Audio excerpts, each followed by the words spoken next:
Өмірді танығысы келген бір жас жігіт ертеде саяхаттап сапарға шығады.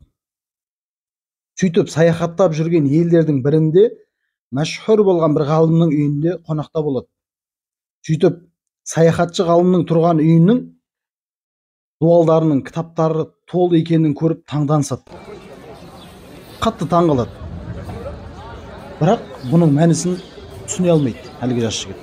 Сөйтіп үйде жерге төселі бір кілем, әлгі ғалымның үйінде жерге төселген бірақ кілем дейді, және дуалдың түбінде бір төсек көреді.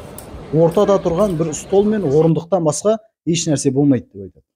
Соны таңданысын жасыра алмай әлгі жас жігіт ғалымнан сұрайды: неліктен ешқандай заттарыңыз, жиһаздарыңыз жоқ деп.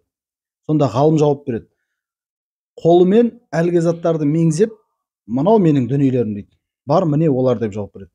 Әлгі жас жігіт: енді айтайын дегенім, басқа жиһаздарыңыз, бұйымдарыңыз қайда дейді.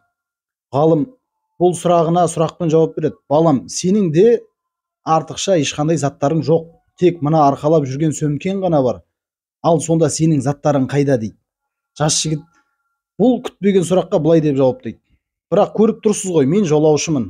Ғалым күлімдеп: дұрыс айтасың дегендей басын изейді де мен де ақырет жолаушысымын деген екен.